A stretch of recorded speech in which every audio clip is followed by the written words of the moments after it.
Hey, FOMO Sapiens. March is Women's History Month, and to celebrate all of the contributions of women in our society and in the business world, every episode this month features a fantastic female FOMO Sapiens. So listen into this month. We're going to have amazing new guests. They're going to tell you what they're doing, what they're building, and how they're doing it. And remember to thank the women in your life for all they have done for you and for society. FOMO. My name is Patrick J. McGinnis, and I coined the term FOMO. That's short for fear of missing out, and it's why some people end up following the crowd. But we're not like them. We're part of a new species that isn't afraid to do things differently. I call us FOMO Sapiens. And this is the show where you'll meet people like us, phenomenal FOMO Sapiens, to learn how they find the courage and the ideas to live exceptional lives. FOMO. FOMO. Welcome back to FOMO Sapiens, the show for people who don't just follow the crowd, but instead take their own path to success in business and in life. I'm your host, Patrick J. McGinnis, venture capitalist by day, author and podcaster by night, and FOMO Sapiens 24/7. Now, today, we're going to be talking to a complete and total FOMO Sapiens about a very FOMO Sapiens-y topic, as it were, which is how to live a life that you actually want to live, not just living what other people consider to be the life that you should live. And that's always hard, right? But if you can figure it out, it can be powerful. And my guest to talk about this is Terri Trespicio. She's an award-winning writer, speaker, brand advisor, and she is the author of the new book, Unfollow Your Passion, How to Create a Life That Matters to You. Now, her TedX Talk, Stop Searching for Your Passion, has surpassed 7 million views. That's no joke. A former magazine editor and radio host at Martha Stewart, she has appeared on all kinds of shows like The Today Show, Dr. Oz, The Early Show, Martha Stewart, and The Anderson Cooper Show. Now, on today's episode, you're going to learn a bunch of stuff, including why you don't want to subscribe to other people's to-do lists for you. They're basically, telling you you should want to do this, and how you get out of that mindset. Why you shouldn't be so worried about getting out of your comfort zone. And another one, why bucket lists are way overrated. So we get into all that. And the upshot is that you start to understand how you can be free to do the things you want to do and live the life you want. Now, I will say, Terri's got a lot of great advice, and she does talk a lot about issues that are really specific to women. This is a book for everybody, but she has talked to a lot of women in her research. And so if you know somebody, male or female, but particularly female, who would enjoy this show after you listen to it, send it to them. Introduce them to FOMO Sapiens and get them on the FOMO Sapiens train. All right, and now to the interview. As you know, I like to start every interview by asking the same question. And so I asked Terri this question. What's the most important decision that you've had to make to get to where you are today? Hands down, the decision to live on my own, not get married, and not have children. It sounds like as if I had it in my hand and I was going to have it. It's not like, oh, I'm going to do this. Nah, I won't. It wasn't a thing, but I kind of steered away from it. Mm-hmm. It wasn't that I don't enjoy relationships and all that, but I think that it was the best decision for me to do my best work. And I say that not lightly, because most people in human history will partner and have children. We are sort of the standout, not so much now. There's plenty of people who live, on their own. But that, even now, I say it was the best decision for me, because I could focus and do what I really, really wanted to do, which, I'm sorry, if you have 3 kids, it's really hard to do what you want to do for yourself. It's a very subversive thing, what you just said. Right. Like, I think you don't think so on the surface necessarily, but it is a choice that a lot of people make, but traditionally hasn't been made. And so people think about it as like, well, you just haven't found that thing yet. You haven't done that yet. You're not going there. You're like, no, I've made this decision. And I wonder, I'm sure you have a lot of people who question you. And what do you say? Are you kidding? First of all, this is a fun fact. Like it might have been 10 years ago. I was featured in a story in Boston Magazine about people who were single by choice. Most of them were women. I think it was a women's thing. On the heels of that big Atlantic story of all the single ladies, there was a whole moment around that, remember? And I somehow ended up on the cover of that magazine. That was not even planned, but they just, they like the picture. So there's a cover of Boston Magazine with me leaning off it, and it says, "This is Terri. She's," whatever it was, 37 at the time. and she's fine with never getting married ever. That was the headline on the cover of the magazine. And I thought, oh, this is going to be pretty great for dating because people are going to know I'm single.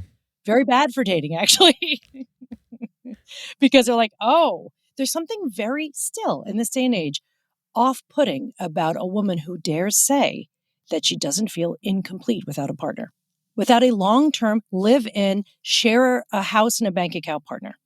Yeah, it is true. And it is, you're reminding me right now, and this is different. So I'm not conflating these two things, but we had Sunil Gupta on the show earlier this year. And he was talking about the fact that when he spoke at a conference on failure, and whenever you would Google failure, there was a picture of him on the internet, which is just like, so I'm not saying that being single is a failure, obviously. What I'm saying is that, like, it's weird when you're living your life, you're a multifaceted human being, you're doing your thing, you have a job, you create stuff, you're thinking, and then all of a sudden, like, the media or whatever, you're suddenly like, people know you for one thing alone, and it's like kind of weird. You're the poster child. But I will tell you, that's a one weird moment. Like that happened was weird, right?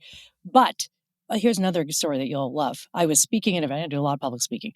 And a man came up to me at the break and was like, that was a really great talk. And I was like, oh boy, here it comes. And he said, do you have kids yet? Which I thought was a weird thing to say. And I said, no, not. And I was also like, not going to go, no, not yet. I said, no, not yet. And not ever. And he said, oh, well, that's a shame. You have so much to offer the world. And I thought, no, you think I only have one thing to offer the world. I know I have a lot to offer the world. And if I had children, I might not be able to do it all. But you just said, in saying that to me, that you actually think I'm only good for one thing. And I just think it's funny when people say, oh, no, but you still could if you want. I was like, no. I don't need more hope for one goal. I need to be able to pursue lots of goals. Yeah. So I love it because you've managed your FOMO, but then you're directing it in other directions, which is what FOMO Sapiens do. And you have written this new book called Unfollow Your Passion. And it's based on a TED Talk you gave that had 7 million views, which is a lot of views, by the way. It gives me FOMO. Oh, and it does, because I have one and it did fine, but I'm very happy, but it's not 7 million. But, so you come out with this book and it's an interesting concept. Like, so why are you focused on this notion of unfollowing your passion? Like, what drives that for you? Well, what's funny too is that whenever, obviously, people go, oh, she had a TED Talk in 2015. Oh, now she wrote a book about it. It seems as if that was a linear progression. But once I was done with that talk, I was moving on. I never was going to do anything with that again. And then when I put a book together, which, by the way, was a totally different book, I was thinking it was going to be somewhere along the lines of, it's usually about making your own choices and living your own life. I knew it was going to be something like that. But when I brought it to the publisher, they were like, yeah, but it's got to be, like, you got to go back to that. I mean, that's the only thing anyone ever cared about. So guess what you're doing your book about? Welcome to publishing. Yeah, welcome to publishing. They're your new client, and you collaborate with them to create a book that they think they can sell. I could have gone and printed up my own book, what I wanted, and not sold it, So the reason that I'm doing the book is not because I have a passion for this topic and I only want to talk about that, hardly, but because that's the one that hit the nerve. And the reason it hit the nerve is, yes, it's counterintuitive. Fine, that's good for splashy. But the reason it's stuck and the reason it just surpassed 7 million views and has grown steadily is because people are relieved to hear it. If it was news no one wanted to hear, they wouldn't watch it or share it. But people write to me all the time that they're relieved because they thought they were supposed to have the one thing and know their one singular purpose and follow it until the end of time. And to hear someone say, you don't actually have to know and you actually don't have to do that, was like, oh my God, big news. You're so right. I'm just thinking back to, I know I've told the story before, but I'll tell it again, which is that I remember a number of years ago, there's a guy called Andy Dunn who started a company called Bonobos, and I knew him socially in New York. And, it's cool because he'd like walk into any party and he was wearing all his clothes, and it was very clear he had found a business that was his passion, that represented who he was. He walked in the room and he was that business. And I was like, I'm never going to have that. I'm a banker. I work in private equity.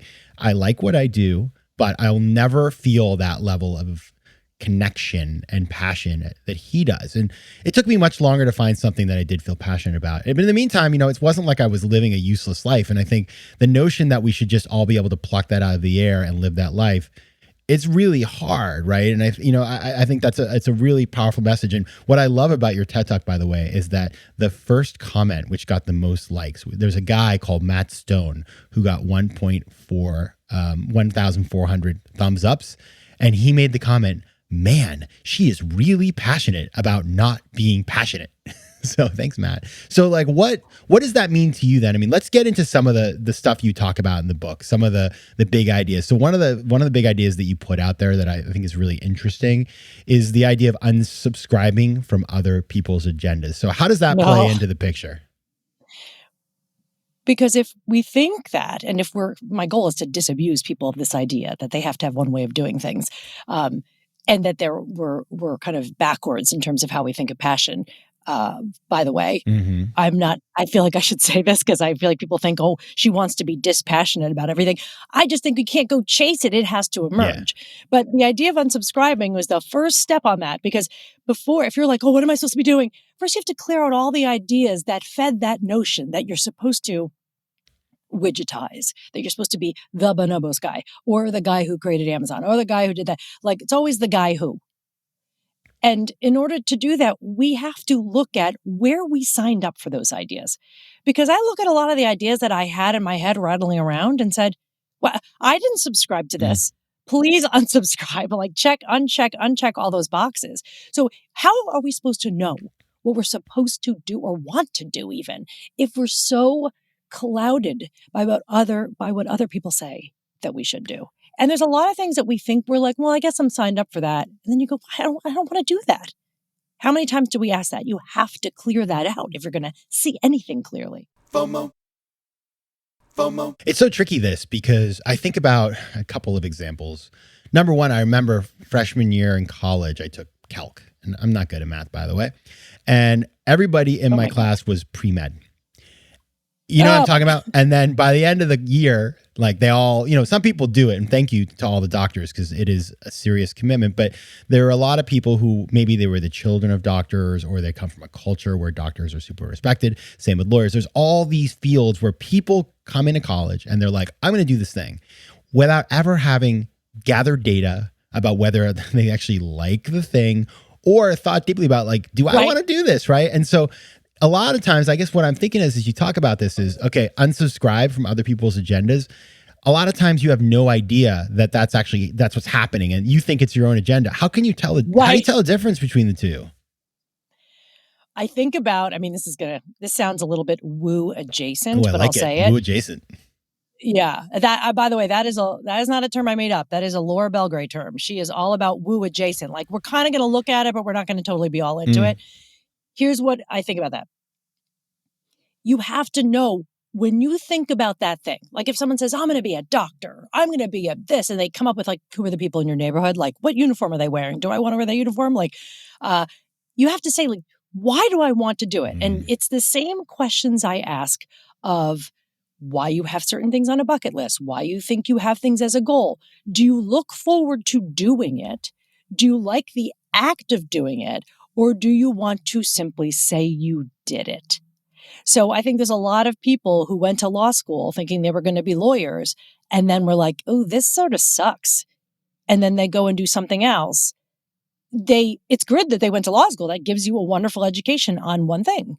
But sometimes we think, oh, do this, aim for these things, versus do I want to do it? Same thing, exactly the same with doctor, okay? Do you like the idea of being woken in the middle of the night, working endless hours for endless years? Or is it like, but I'd look so good in a white coat? It's like, buy a white coat. I know a comic who says, people run marathons. Why are you running a marathon? So I can say I did it. You can still say you did it. No one's stopping you from doing that. But like this idea of these big goals, we think there's something around that to aim high. And I want everyone to see that I'm aiming high. When really, do you want to do that thing? Why? Our mutual friend who introduced us, Dory Clark, she said, for a long time, she thought, oh, maybe I'll aspire to be the president of a university or a dean of. She just had this idea of like an academic role. And now that I've gotten to know her over the years, I said, you would hate that. She goes, oh, yeah. I shadowed it and was on a few boards and I realized I would hate it. But the idea of it's cool, it's noble, it looks important. Is that how we're choosing goals?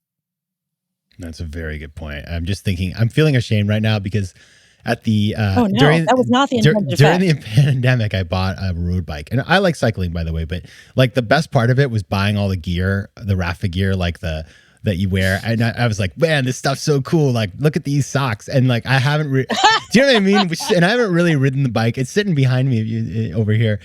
You like doing it? You I must do like doing it, but I think that like again, a lot of in my work in the past, I talk about the 10% entrepreneur, the idea that you should try something before you go all in. And I have so many examples of people in my life and myself who you think you want to do something, but the minute you buy the bike and all the equipment, you realize, yeah, this is nice, but like, does it? I'm not going to do this every day. So, I use it 3 times a year. Is it really worth the investment? Those kinds of things. Right. I mean, Right. if I had a garage, if I lived in the suburbs and had a garage, I could just throw it in there. But, I live in New York City. It's like taking up half my bedroom.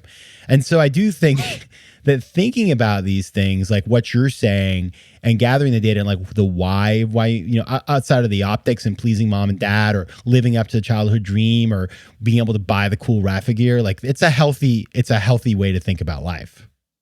Well, how is it feeding this idea of how we want to see ourselves versus what we want to do? Let's stick with biking for a second. Over the pandemic period, I got a Peloton. Realize I got a Peloton kicking and screaming about it because I said, I live in New York City apartment too. I don't want a Peloton. I never opted to go cycling. But my sisters, both of whom are married, or, one of them was married, had kids, they live in Massachusetts. They love their Pelotons. And I said, I agree, that's good for you. Good for you. And they said, but you should really do it because you're going to be inside all winter and there's nothing. And they said, also, you could ride with us. And I hadn't had a lot in common with them lifestyle wise. And I realized this is not a Terri has to love a Peloton. If they told me to get anything, like I would have been like, wait a minute, this is a different reason.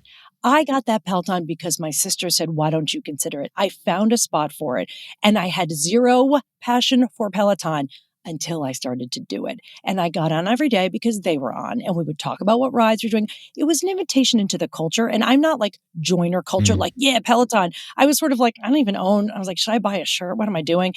But I did it because I got to talk to them. And over the pandemic, the past, almost 2 years, I've gotten closer to them than I've been since we were kids. And it's because I have something to share with them. And along the way, I lost like 10 pounds. Like that was worth it. But that wasn't, I'm going to be cool because I have a Peloton. It was a totally different reason. And so that's more proof to me that I don't have to be passionate about something for it to add a tremendous dimension to my life. As somebody who also got a Peloton during the pandemic and loved it, I ride a lot less now, but it's a wonderful place to dry your clothing as well. It really is a wonderful place to try your socks. But just different motivations for why people do so. 100%. All right. You also talk about I love just like you're bashing all the myths here. You talk about the fact that you don't need to make a point to leave your comfort zone, which is one, and which, by the way, like you need to unpack this for me because I'm not sure that I agree with you yet. So explain that. I think we probably do agree. Okay. I'm being picky about it because I don't like the idea of it. It's not about, are we going to have to be uncomfortable? Are we going to have moments of discomfort in our lives? I would argue we live a lot of, if not, 3/4 of our lives outside of our comfort zones. Anytime I've had a cafeteria tray in my hand and turned around and had to find a place to sit, I was uncomfortable. I had undiagnosed gluten intolerance. I spent most of my life eating things and being uncomfortable. Like discomfort is sort of the way of living on the planet. I feel like, and tell me if you agree with me, there's something that always bothered me with the like, yeah, we have to get comfortable being uncomfortable. We're going to no, please don't tell me to be uncomfortable. Because the fact is, we say that, but as soon as you are able to, aren't you going to opt for more legroom?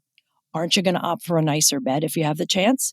This isn't just about creature comfort. We want comfort. We crave it from the moment we were spat out of the womb, which was the most comfortable place we've ever been. And we were literally squeezed out, screaming and naked into the world. And that's when discomfort began. So don't tell me that I need to find ways to be uncomfortable. I would rather make comfort my goal and suffer as few moments of discomfort I have to in order to get and maintain it.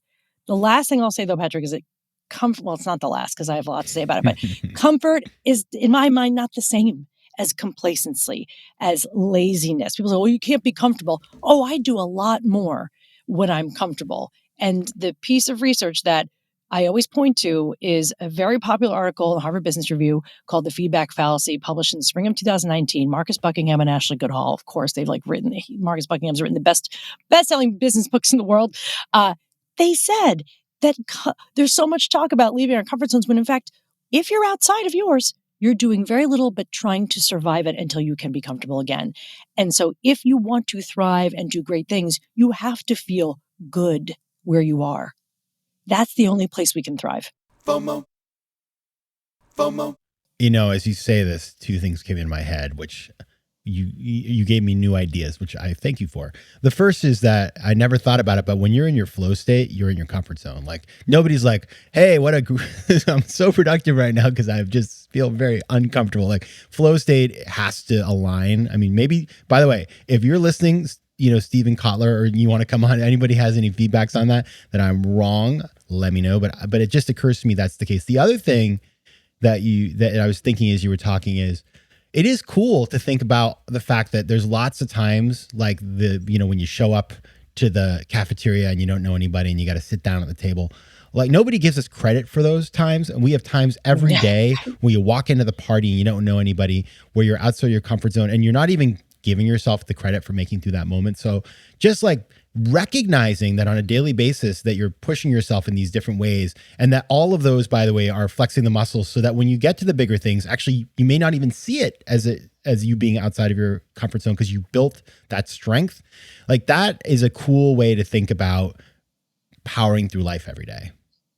It sounds like, I agree. I mean, I knew that we would kind of probably agree on that, only because I'll take myself as an example. I'm not okay with keeping things the way they are. I want to take risks. I want to try stuff. I want to meet new people. I want to do all that. I will suffer some discomfort in order to do it. But the goal is not discomfort. The goal is so that I can be comfortable doing it. Take stand-up comedy. I've studied it. I've performed it. I really enjoy it. I think it's terrifying. There is nothing less comfortable than getting up in front of a room full of people who are ready to not be impressed by you, and they've been drinking.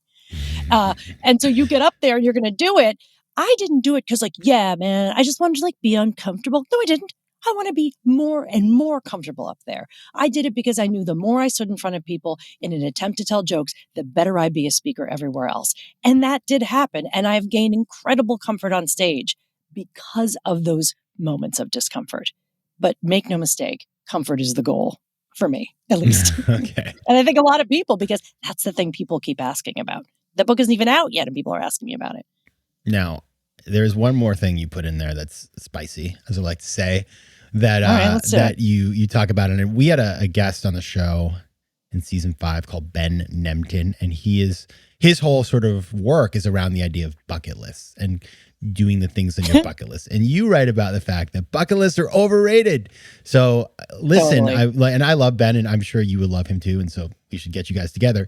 But I would love to hear, because I've never made a bucket list that I can think of. I think I tried to make one, and then the problem with me is I revise it every 3 minutes. So because I have massive FOMO, obviously. That's good though. So tell me about about your strong position against the bucket list. Patrick, the problem is a lot of people created a bucket list in 1989 and they never changed it. They still think they're going to go learn Japanese, but they haven't made one move to learning Japanese or climbing this mountain. Again, it's the parading of big ideas that always bothered me. I'm not out to cancel anyone with a bucket list, especially if your bucket list includes seeing things you're probably only going to need to see once. Travel, that is built in bucket list, unless you have a place at the Cape, in which case the Cape is not your bucket list. It's where you go in the summer. But I'm all for that. I love trying new things. But a friend of mine who I wrote about in the book, she said, when you do a bucket list thing, when you're doing things just because it's on your bucket list, it's a bit of a ruse because you're saying, oh, I'm not really doing that. I'm just doing a check box. There was someone in my stand-up comedy class who was like, oh, I'm here because it's on my bucket list to stand up. I was like, oh, so you're not really here. You don't want to really be judged. You're auditing, because we're all in on this. We don't all think we're going to make a living from comedy, but we're all in it. But you're now hiding behind the, oh, don't mind me checking boxes here. And it just seemed like that's performative. And I know that's weird because it is stand-up, which is performative. But the point being that I don't like to say things. They said, I forget who, but you'll probably know.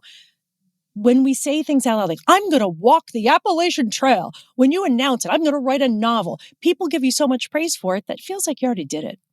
And so it's this idea of claiming the things you're going to do. And when you do, if you're like, I'm just going to do all new things all the time, you might be trying lots of things, but you're trying lots of things once, which means you're flexing one muscle, the newbie muscle. The real pleasure and passion, if you will, comes from when we allow ourselves to master something. Not when you get up once and bomb at your one and only stand-up gig, but when you actually learn what it takes to do something well. That gets underrated. So if we do all this stuff and we don't follow other people's agendas, we unfollow our passion, we stop trying to leave our comfort zone in the way that we discussed, we don't worry about the bucket list we made a long time ago, what happens? Like, where do we get? Like, what's the goal here? The goal is, people think, is it to have money? Is it to be just happy, to be content? To my mind, the goal is bigger than all that. The goal is to be truly free.